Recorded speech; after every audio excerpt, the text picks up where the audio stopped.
I was working in a hotel as a bellboy, and I saw this young chef apprentice, a couple of years older than me, chopping mushrooms. I was like, that's the coolest shit ever. He was so fast. He was just slicing. Was slicing, not chopping. And I was like, I want to do that. I was 17, and I worked professionally as a chef ever since.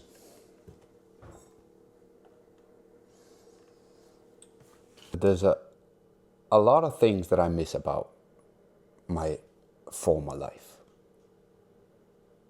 I spent 25 years in trying to build competence within something, and in the last many years, the granted success and what I had achieved made me very confident, because I spent all my days within an environment that was essentially my own creation, where things were in a certain way, where the values that it was built upon were the ones that I had defined.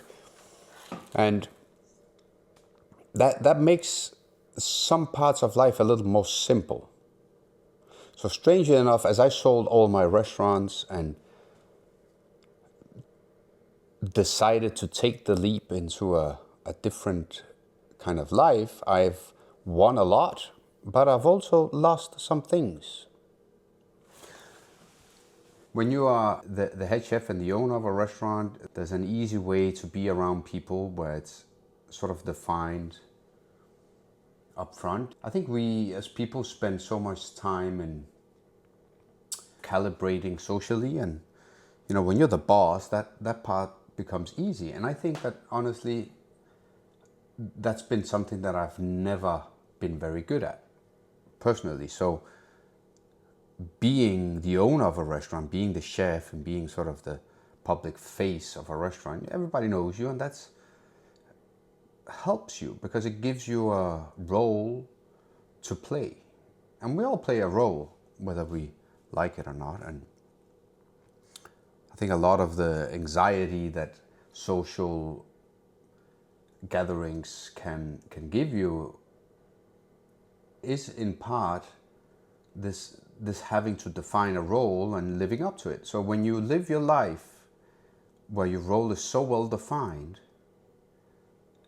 you spend less energy on that, and you can socially connect with other people in a much more easy way,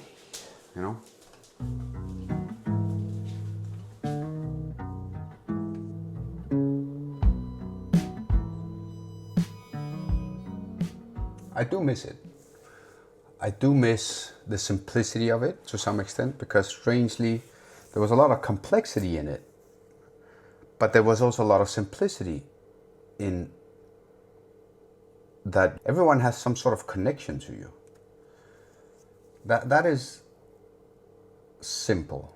Then the complicated part is then that everybody has a connection to you, and you have to somewhat deal with everybody's emotions and needs. And I think that's kind of like what got me a little exhausted by the end of it, But what I've gained is obviously time, so much time. But I cannot snap out of it. I mean, it's taken me a good, I would say a good year before I could escape this sort of to-do mentality, getting things done, and always feeling that I had so much I had to take care of. And I've not completely shed that feeling, because now I walk around my house and I feel that I have the total responsibility for so many things in this house. And whenever I see a little drawer not sitting right, or something is broken, everything that is broken in this house I must fix. I feel that way, and sometimes I do it with genuine enjoyment, and sometimes I just need to somehow feel that I'm also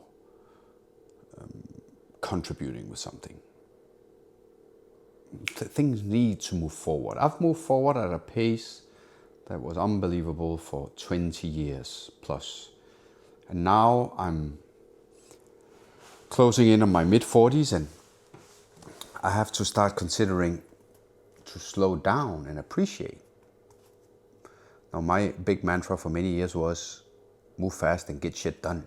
And I still believe that that's a great mantra. It gives you a rhythm to live by. But I've moved into a different stage of my life where it is more about slowing down and appreciating. But wanting to do it is one thing, and intuitively being capable of doing it and mentally being capable of doing it is something else.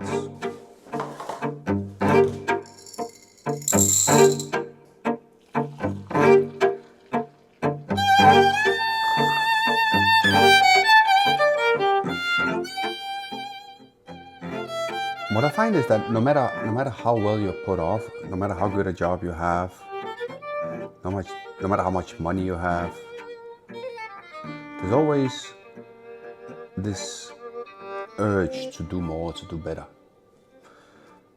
And I could not, in my wildest fantasy, have imagined how well off I would have been at this age. I'm 43, I have 3 kids, I have a beautiful house, I have a beautiful wife, I have love and care around me, I have money enough to choose to pursue what I would like to pursue, and still I have moments of not being content with what I have. What would you do? You're 43, you change your life. How do you go about it? I'm not 100% certain. Only thing I can say for sure is that there's not one single answer to the question. I think that if you're on YouTube and you doodle around, you are presented with a lot of people trying to provide you the answers for all of your pain points or issues. And that's very much what you are being told as a YouTube creator, that that's what you should do. And, you know, it feels good to be able to help people. And I myself am very motivated to do so. But what I don't understand is, can you do so by, can you help people by asking questions for them rather than trying to provide the answers? I hope so, because I think that that is essentially what you get when you do therapy, because you're very rarely given any answers. You're pushed to think in a certain way, and maybe with a little luck you have the answers within you, because I believe we all do. And I just find that this way of being so confident about everything is